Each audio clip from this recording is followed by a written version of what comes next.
Hoje a gente vai falar sobre como pisar no freio, mas no freio do nosso próprio corpo. Vamos entender um grupo de medicamentos que funciona, literalmente, como o sistema de freios interno do organismo. São os chamados bloqueadores adrenérgicos. Quem nunca sentiu isso, né? Antes de uma palestra importante, de uma entrevista de emprego. O coração dispara, parece que vai sair pela boca. Pois é, essa é a famosa resposta de luta ou fuga em plena ação. E o que vamos ver aqui hoje é exatamente como a medicina conseguiu criar uma forma de, digamos, modular essa resposta, de acalmar essa reação de um jeito bem preciso. Beleza, então para a gente entender como funcionam os freios, a gente precisa primeiro dar uma olhada no acelerador, certo? E no nosso corpo, esse acelerador principal tem nome e sobrenome. É o sistema nervoso simpático. Pensa nele como o sistema que deixa o corpo pronto para a ação. Quando ele é ativado, olha, tudo acelera. O coração bate mais rápido e com mais força, os vasos sanguíneos se apertam para a pressão subir, os sentidos ficam super aguçados. É adrenalina pura correndo nas veias. Mas, e aqui está o pulo do gato. Esse sistema não funciona do nada. Ele precisa de uma espécie de interruptor para ligar tudo isso.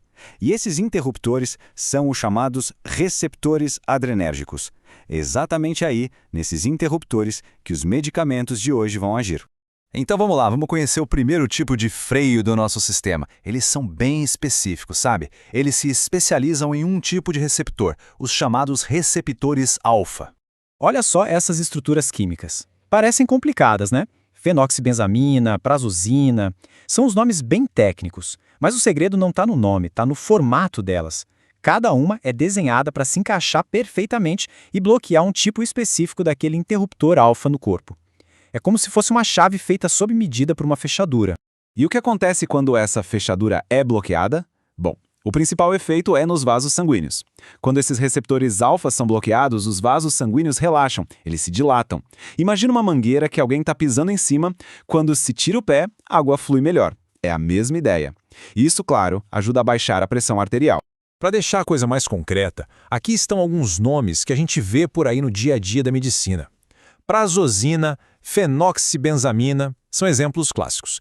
Cada um tem suas particularidades, seus usos específicos, que a gente já vai ver.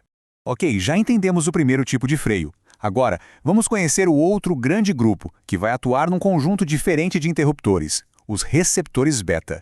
E aqui estão eles, os famosos beta-bloqueadores. Nomes como propranolol, metoprolol, talvez até soem familiares para muita gente. E a lógica é a mesma dos bloqueadores alfa. A estrutura molecular deles é a chave de tudo. Elas são desenhadas para se conectar certinho nos receptores beta e, basicamente, desligá-los. Olha que interessante. Se os bloqueadores alfa focam mais nos vasos sanguíneos, os beta têm outro alvo principal, o coração. O trabalho deles é diminuir a velocidade dos batimentos e também a força das contrações. É como se eles chegassem para o coração e dissessem: "Ei, vai com calma aí." E aqui a gente chega num ponto super importante. Nem todo beta-bloqueador é igual. Existem os chamados cardioseletivos, que miram quase que exclusivamente no coração, nos receptores do tipo beta 1.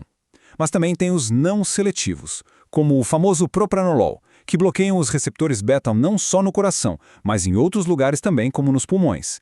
E nossa, essa diferença é importantíssima e muda tudo. Beleza, já entendemos o como eles funcionam, mas e o para quê? Para que eles servem? Vamos dar uma olhada em como esses freios são usados na caixa de ferramentas da medicina. E aqui a gente vê como eles são versáteis. Os bloqueadores alfa, por exemplo, são usados para tratar a hipertensão e também para alguns problemas de próstata. Já os bloqueadores beta, nossa, o leque de usos é ainda maior. Vai desde o controle da pressão e arritmias cardíacas, passa pelo tratamento de glaucoma e chega até a aliviar sintomas físicos da ansiedade, como aquela batedeira no peito, ataque cardíaco. Agora, olha só que dado curioso. Vamos pegar um dos beta-bloqueadores mais conhecidos, o propranolol. De cada comprimido que uma pessoa toma, só uns 25% da dose de fato chegam na corrente sanguínea. A maior parte é processada e eliminada pelo fígado. Tá, mas e daí? Daí que a eficiência do fígado varia muito de uma pessoa para outra. Isso significa que a mesma dose pode ter um efeito bem fraquinho em uma pessoa e um efeito super forte em outra. Por isso que o ajuste da dose é tão crítico e tem que ser individual. Então, usar esses freios é sem dúvida uma ferramenta médica muito poderosa. Mas, como tudo que é poderoso, exige muito cuidado. Não é só sobre os benefícios, né? Existem riscos que precisam ser levados em conta. E os efeitos colaterais, claro, estão ligados exatamente ao jeito que eles funcionam.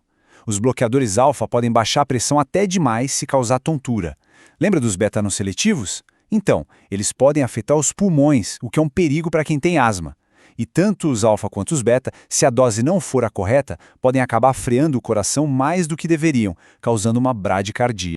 Agora, atenção para este que talvez seja o aviso mais importante de todos. O nosso corpo se acostuma a ter esses freios funcionando. Se eles forem tirados de uma vez, de repente, o sistema pode ter um efeito rebote. Ou seja, a pressão e os batimentos do coração podem disparar, e às vezes de um jeito bem perigoso.